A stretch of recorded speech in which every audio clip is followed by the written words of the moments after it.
имзои санади ниҳоии миёни ҳукуматҳои тоҷикистону чин ки табдили маҳкумшудаҳоро имконпазир мекунад, хонаводаи ғуломалиевҳоро барои дидори дубора бо падару модар умедвор кардааст. дар ҳоле ки падари хонадон абдураҳим ғуломалиев қарор аст соли 2018 баъди хатми муҳлати зиндон ба озодӣ барояд, ҳамсари 56-солаи ӯ Хайринисо Ғуломалиева инак 5 сол аст ки бо ҳукми абади зиндон муҳлаташро дар маҳбаси занонаи Урумчи пушти сар мекунад.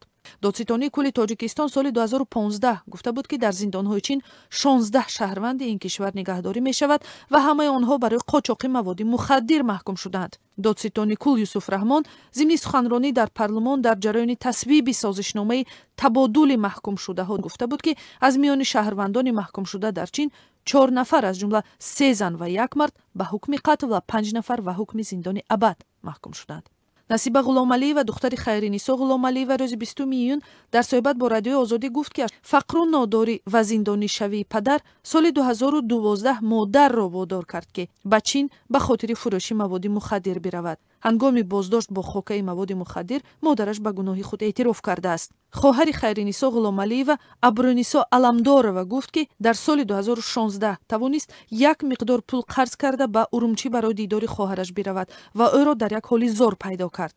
вай аз қавли Хайринисо гуфт ки вақте ҳамсараш дар Урумчи бо маводи мухаддир боздошт шуд, ин зан хост ӯро бо ҳамин роҳи ғайриқонунӣ аз зиндон раҳо кунад, вале ба доми сангинтаре афтод. як муда як бор гап мезанем. ҳами акам бо касалай бруцеллез дорад. чеш раҳ гашта наметона, уҷа кор карда наметона. ҳами хелвая рости гап ҳами дар ҷогая да мешина дар дуни хона. қарздор буданам хеле аз занак дар ми раҳ бурд акша ҳами кора кард рафам уҷа. ин хонавода мегӯяд умедворӣ барои озод шудани падар аз зиндони чин дар соли оянда дили онҳоро таскин медиҳад, вале ҳукми абади модар онҳоро тамоман ноумед кардааст ва ҳоло дар сурати интиқоли модар ба зиндони Тоҷикистон онҳо ҳадяқал метавонанд бо ӯ дидорбинӣ кунанд ва ҳар сари чанд аз ҳолаш бохабар шаванд.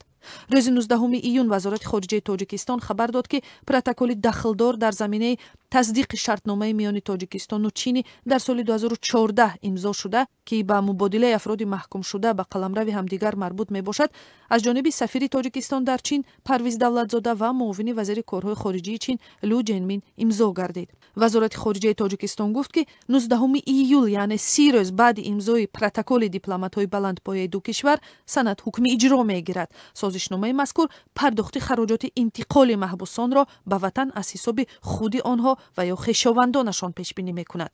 ба иҷро даромадани созишномаи табодули маҳкумшудаҳо ба 3 шаҳрванди Чин ҳам имкон медиҳад ки барои идомаи адои муҳлати ҳабсашон ба ватан бираванд. ин нафарон ба қавли Додситони кулли Тоҷикистон барои таҷовуз ба номус, қасдан расонидани зарари вазнини ҷисмонӣ ва даст доштан дар муомилоти ғайриқонунии маводи мухаддир ба зиндон маҳкум шуданд.